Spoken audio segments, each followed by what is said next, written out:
It's that time again. Let's have a chat. So today we have been blessed with the presence of the Flat Rate Master. Say hello, Michael. Hello, thanks for having me.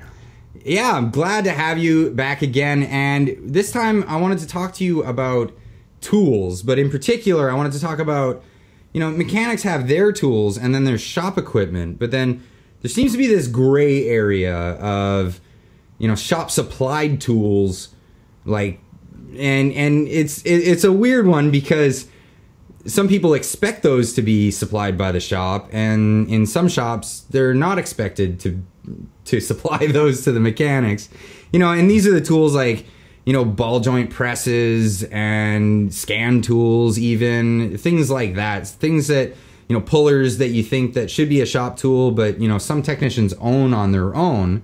It's like, it's a weird concept, like it's almost like the hole in the ozone layer, this gray area that just keeps shrinking and growing depending on where you are. So like, what is your opinion on the shop tools, or the commie tools, I like to call them? And before anyone gets mad, this is like the problem of the commons is that, you know, tools that are shared amongst everybody else, they don't get treated the same way. And if you own them yourself, you got equity in them, you treat them a lot better. So what are your opinions on these particular kinds of tools? I mean, you know, when it comes down to it, if the shop's not going to buy it, I'm probably going to buy it. Because, I mean, I got a job to do, and if I don't have the tools, there's tons of tools that should be provided. There's tools that I think should be provided by the technician. Like, you know, a pressure tester, a coolant pressure tester should be a technician tool. Right. The adapter kit, you know, the $700 adapter kit should be a shop tool. Okay. So that's a clear separation. I mean, it's, you know, when you get into big money, it should be a shop tool. Yeah, now I can understand that when it comes to, you know, hoists and stuff. You call that equipment, right? Yeah. But again, getting back to this gray area, now I've heard some people say that, you know, $500 is the cutoff point, where now at $500 it becomes equipment and it's no longer a tool. But I like my impact gun's worth more than that. I mean, a set of sockets is worth more than that if you buy it from Snap-on. Well, maybe they're judging it by each individual socket. Yeah, but I mean, the problem is it varies so dramatically from shop to shop. I mean, I've you know, looked at ads for technicians and, you know, must have own scan tool. Right. Yeah, I'm already moving on. You know, that tells me that they're not buying shop tools and you're basically on your own to fix cars. Right. So that's a clear indicator that the shop is just not into supplying equipment other than like a hoist and a bay. Yeah. Yeah. I mean, you know, it's always going to be gray. I mean, there's no clarifying it because it's everybody's opinion. And, you know, the shop owner is the one that's got to pay for it, and ultimately it comes down to whether he's willing to buy it.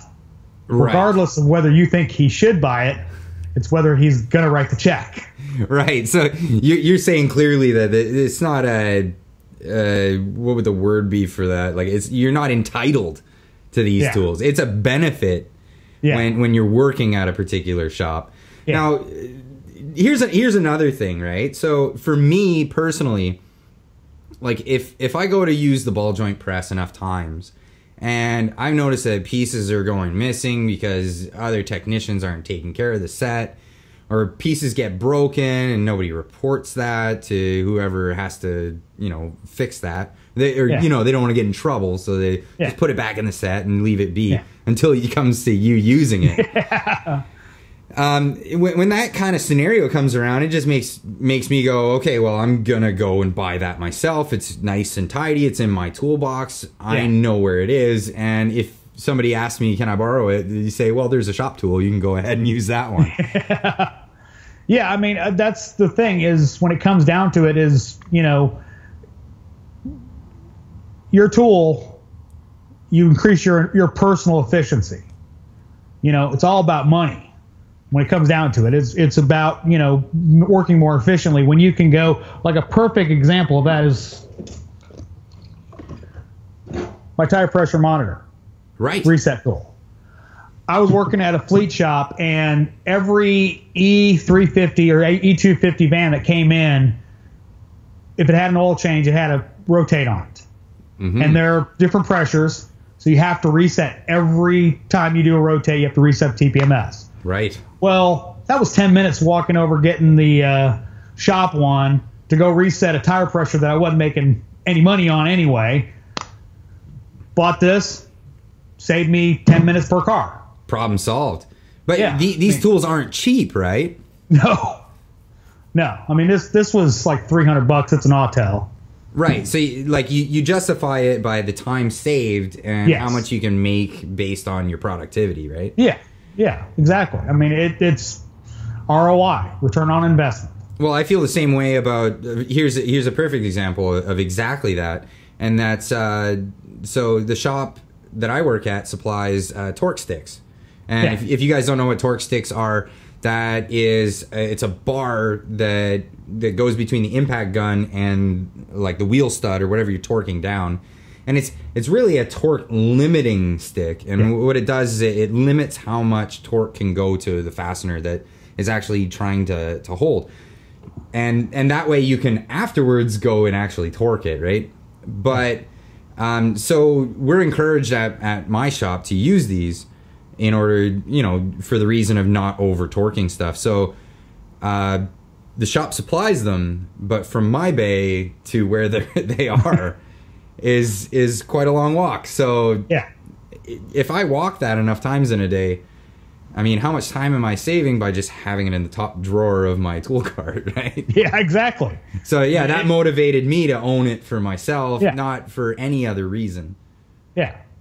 I mean, it comes down to, you know, most tools that you're going to use on a regular basis is it's, you know, more cost effective for your paycheck to buy it than to keep wasting, you know, time going and getting it. Because, you know, chances are where it's supposed to be isn't where it's going to be. Now, Scan Tools is one of those shop tools that is slowly becoming more and more of a mechanic's tool. Yes. Yeah. Now, as time goes on and these cars get more and more complicated, it becomes more and more of an every car tool that you're going to have to plug in for any kind of repair. Yeah. I mean, even with a modern Volkswagen, with a TDI, you change the fuel filter. You need the scan tool. Yeah. To even, you know, bleed the system before you can fire it up again, or you're going to destroy stuff. Yeah. So, you need a scan tool to do brakes. Well, exactly. Yeah. On a lot of hybrids, you can't release the calipers without a scan tool. You know, electric parking brakes. Yeah, electric parking brakes. You can't back that screw out. Yep. So yeah, scan tools, I think, and I'm saying this now, it's not the case now. This is generally something that's supplied by most shops.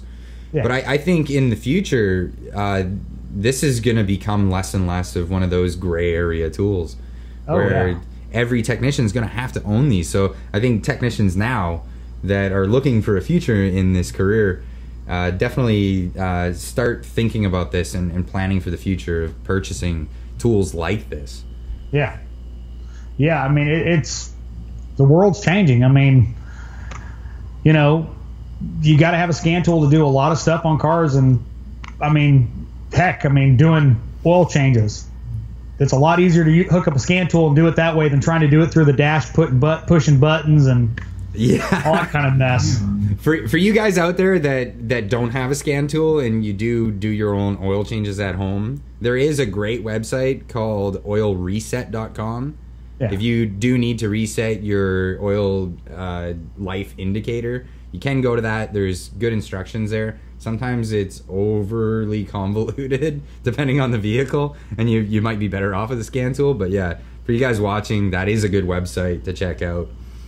But getting back to topic. They also have an app, by the way, too. What's that, sorry? They also have an app, too. Oh, I didn't know that. Yeah.